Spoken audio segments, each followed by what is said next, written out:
வணக்கம், காஞ்சி கேசன் பேசுகிறேன். எப்படி இருக்கீங்க? Happy Monday. என்னம்மா இன்னைக்கு? ஹலோ, வணக்கங்க. எல்லாருக்கும் ஹாப்பி மண்டே. ட்ரெஸ் மேட்ச் ஆகுது. இன்னைக்கு பிறந்த நாள் கொண்டாடுற அத்தனை பிள்ளைங்களுக்கும், திருமண நாள் கொண்டாடுறவங்களுக்கும், வேலைக்காக ட்ரை பண்ற அத்தனை பிள்ளைங்களுக்கும், படிக்கிற பிள்ளைங்களுக்கும் எங்களோட வாழ்த்துக்களையும் ஆண்டவன் கிட்ட ப்ரேயரும் பண்ணிக்கிறோம். அவங்க எல்லாருக்காகவும் நீங்க ப்ரேயர் பண்ணிக்கோங்க. உங்களுக்காக நாங்களும், எங்களுக்காக நீங்களும் ப்ரேயர் பண்ணிக்கலாம். வரன் தேர்றவங்களுக்கு ஈஸி வரன் கிடைக்கட்டும். இன்னைக்கு ஆஃபீஸ் போனால் நாளைக்கு ஒரு நாள் போங்க. புதன்கிழமை பிள்ளையார் லீவு தரப்போகிறாரு. விநாயகர் சதுர்த்தி ஜாலியாக என்ஜாய் பண்ணுங்கள். அப்புறம் 2 நாள் அப்புறம் சனி ஞாயிறு வந்துடும். ஓகேவா?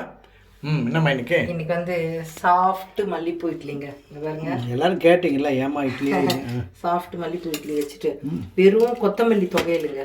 இதுல வந்து தேங்காவே போடலைங்க. நானு கொத்தமல்லி, உளுத்தம்பருப்பு, சீரகம், கொஞ்சம் புளி, கொஞ்சமா இஞ்சி போட்டு நல்லா வறுத்துக்கிட்டு இந்த கொத்தமல்லி தழையை மட்டும் நல்லா வதக்கிக்கிட்டுங்க ஒன்னா போட்டு திட்டமா உப்பு போட்டு அரைச்சாச்சுங்க. ரொம்ப ரொம்ப டேஸ்டா இருக்கு. இத்தனை முறை நம்ம தேங்காய் போட்டு செய்வோம் இல்லையா, இன்னைக்கு ஃபர்ஸ்ட் டைம் நான் தேங்காய் இல்லாம செய்திருக்கேன்.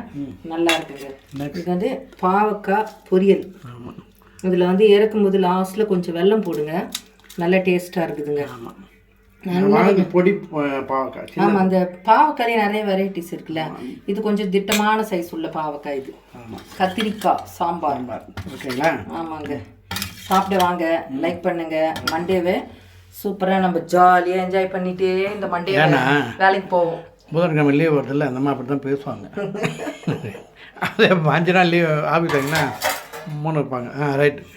நம்மளுக்கு ஒன்றும் இல்லை, நம்ம ஹோம்மேட், அதாவது ஹவுஸ் பண்ணுற மாதிரி டிபார்ட்மெண்ட்டில் நீ வேலை செஞ்சு போனாக்கன்னு அனுப்பிச்சிட்டாங்க. வேறு ஒன்றும் இல்லை.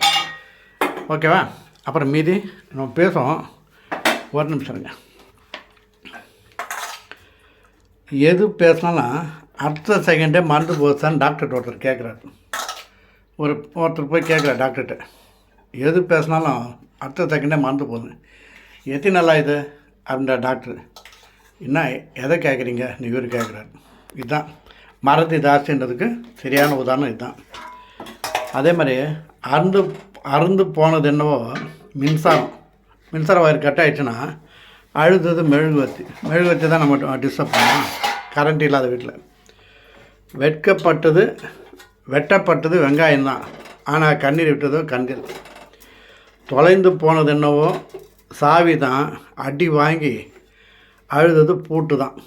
எப்படி இருக்கு பாருங்க. தான் பழி ஒரு பக்கம் பாவம் ஒரு பக்கம்னாங்க. ஜாலியாக எடுத்துப்போம்.